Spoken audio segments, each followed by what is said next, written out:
Прывітанне, паважаныя сябры, аматары беларускай мовы, а таксама ўсе тыя, хто проста выпадкова трапіў сюды. На дадзеным канале мы ўжо некалькі разоў размаўлялі на тэму камп'ютарных гульняў.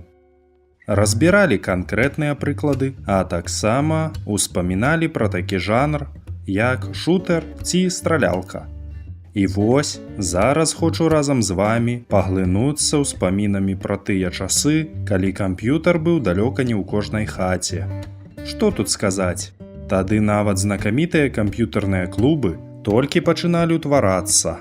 Але ўжо на той час існавала гульня, што нават зараз па розным аспектам пераганяе сучасныя гульні ў дзесяткі разоў.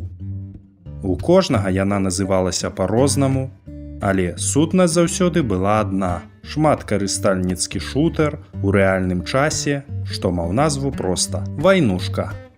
Так, у гэтую гульню мы збіраліся амаль кожны вечар пасля школы, а таму, так бы мовіць, анлайн заўсёды быў поўны, што адразу з'яўляецца перавагай дадзенай гульні. Другая безумоўная перавага – графіка. Так, фотарэалізм тут паказвае свае перавагі.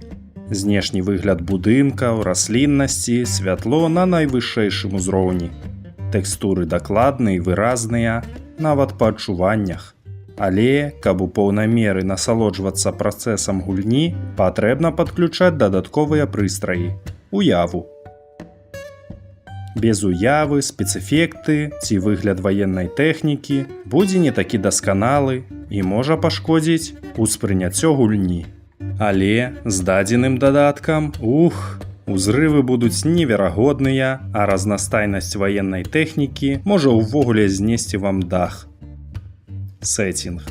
Скажам так, сюжэт быў, можна сказаць, просты. Але давайце казаць шчыра, быццам бы зараз у шутарах дакладны і прапрацаваны сюжэт. Вы гуляеце за самых смелых, прафесійных і таленавітых ваяроў у гісторыі чалавецтва. А супраць вас самыя жорсткія, падступныя і страшэнныя ворагі.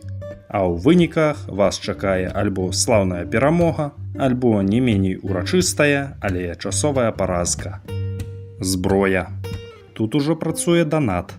Але не падумайце, тут няма класічнага pay to win.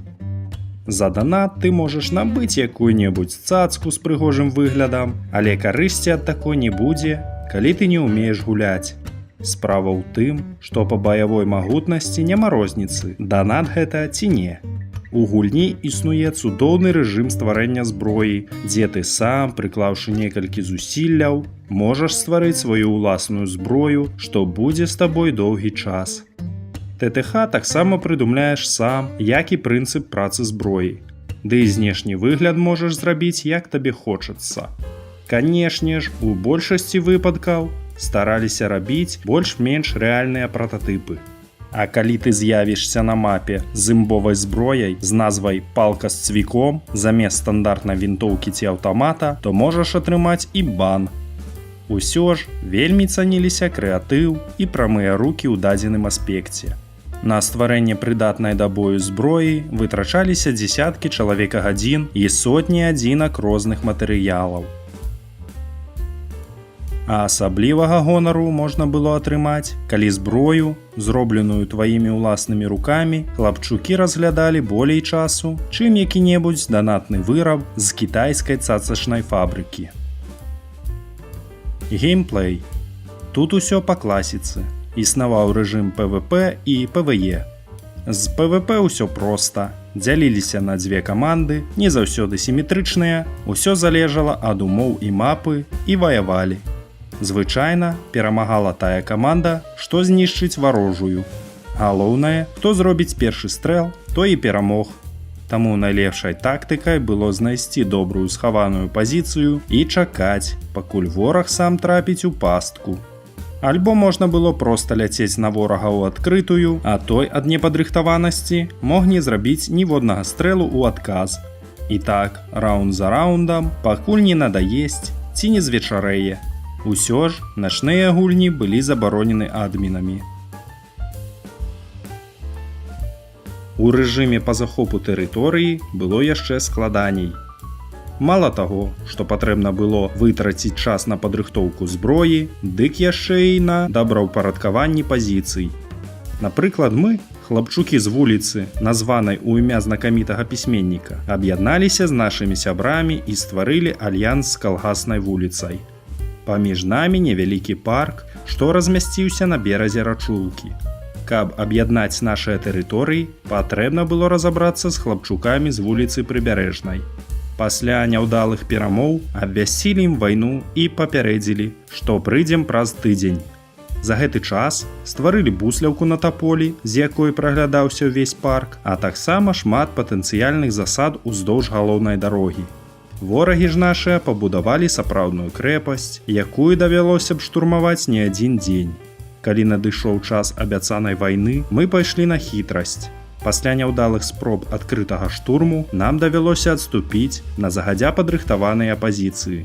Ворагу водар перамогі ўдарыў у галаву, а таму яны поўным складам рынуліся шукаць нас па кушах. І ў гэты час нашыя роварныя войскі набегам захапілі варожую базу. Армія ворагаў сама загнала сябе ў пастку і аказалася ў поўным акружэнні. Выдатная перамога, пра якую будуць расказваць легенды. Наступнай мэтай была мясціна ў лесе з назвай Белая гара. На падрыхтоўку да гэтай аперацыі мы страцілі месяц. Месяц рэальнага часу дзеля адной вырашальнай бітвы. У якім онлайне вы такое бачылі? Шмат часу пайшло на будаванне ўмацаваных раёнаў, мест для засад, дазорных веж. Доўгія часы мы маскіравалі свае пазіцыі, мінавалі падыходы і ставілі пасткі. Таксама не гублялі час у пытанні ВПК. Нашыя ваяры атрымалі новыя віды зброі, а таксама новыя веды ў тактыцы. Так, шутер аказаўся яшчэ і эканамічнай стратэгіяй у рэальным часе. Нашыя ж супраціўнікі, наадварот, вытрацілі час невядома на што, таму і былі разбітыя ўшчэнт падчас фінальнай бітвы. Мастацтва вайны, яно такое, патрабуе часу, рэсурсаў і адказнасці. З класічных рэжымаў быў яшчэ і звычайны дэдматч, альбо ў рэжыме каманда на каманду, альбо кожны сам за сябе. Пасля атрымання фатальнага пашкоджання падаеш на зямлю, лічыш да 30 секундаў і павяртаешся ў атаку. Звычайна такой цікавасці, як у змагальным рэжыме, тут не было, але да гэтага мы прыбягалі, альбо калі надта стаміліся, альбо калі яшчэ не назбіралі дастаткова людзей для іншага рэжыму. Існавалі і тэматычныя рэжымы, але гэта ўжо іншая гісторыя. Хутчэй за ўсё, яны былі натхнёнымі якімі-небудзь навінкамі ў відэагульнях ці кінематаграфіі і маглі паўтараць сюжэты вышэйзгаданых твораў. Але дадзеныя івенты знікалі таксама хутка, як і з'яўляліся. Асобным рэжымам гульні быў ПВЕ, але тут таксама павінен быў працаваць дадатак у сістэме – уява. У іншых выпадках задавальненне ад гульні можна было і не атрымаць. А вось, калі ўсё правільна працавала, гэта магло займаць не адзін дзень. А падрэжымаў было яшчэ больш, чым дзе.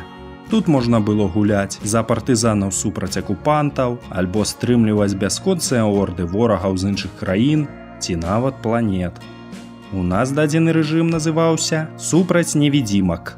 Адрэналіну ў дадзеным рэжыме, звычайна ж, менш, але колькі задавальнення можна было атрымаць ад перамогі над мільённай арміяй варожых пачвар. Мапы і навакольны свет. Лугі, палі, лясы, будынкі, вёскі, хлявы ды лазні. На любы густ і смак, але галоўнае дамовіцца з адмінамі. Калі дазваляюць ваяваць на іх двары, наперад. Справа ў тым, што для дадзенай гульні кожны мае свой асабісты сервер. Калі адміны, у косках бацькі, не супраць, гульні быць. Галоўнае не гуляць надта шмат часу на адным серваку, а мяняць яго як мага хутчэй. Бо можна атрымаць не толькі наганяяў і бану на некалькі тыдняў, але і некалькі дадатковых гульняў з нізкім прыярытэтам у выглядзе гаспадарчай працы. Таму мне больш за ўсё падабаліся мапы на нейтральнай тэрыторыі, а асабліва закінутая калгасная ферма. Напаўразбураныя будынкі, кавалкі цэглы, фрагменты фундамента. Бясконцыя калідоры, куткі, яміны, сакрэтныя памяшканні, гарышчы і падвалы давалі прастор для фантазіі, дапамагалі ва ўспрыняцці абставін і дазвалялі разгуляцца тактычнаму мышленню. І зноў жа, галоўнае, каб адмін у выглядзе калгаснага сторажу не забаніў сервера і, што было яшчэ больш дрэнна, мог і зарэпорціць бацькам. Але праз некалькі год сервер быў зачынены, будынкі знесеныя, а на тым месцы цяпер пустэча. Шмат сервераў цяпер зачыненыя, і ўсё меней і меней людзей могуць датыкнуцца да гэтай вялікай гульні. Цэнзура. Існавала дзве версіі гульні, поўная і зацэнзураная. Пытанне датычылася агучкі і эфектаў зброі. У поўнай версіі гукі зброі былі паўнавартаснымі, унікальнымі для кожнага віду зброі і прыбліжаныя да рэальнасці. У цэнзурнай версіі гукі замяняліся на адпаведныя піф-паф ты падбіты. Звычайна, версія гульні залежала ад лакацыі, дзе праводзілася гульня, і ад адносінаў адмінаў да вайсковых дзеянняў на серверы. Вынікі. Цудоўная гульня з выдатным рознабаковым геймплеем, разнастайнай зброяй у цікавым сеттингу. Пачынае ад рэалізму і заканчваючы ненавуковай фантастыкай. Расшыраны, цікавы і дэталізаваны сусвет і цудоўнае кам'юніці.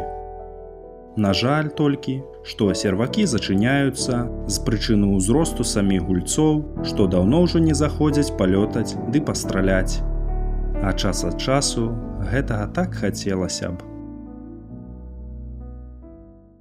Дзякуй за прагляд, стаўце падабайкі, напішыце ў каментах, як вам дадзеная тэма, ці злавілі вы настальгію за хвост падчас прагляду і якія правілы гульні былі ў вас. Падпішыцеся на канал, падзяліцеся відэа з сябрамі. Дзякуй за ўсё і ўбачымся!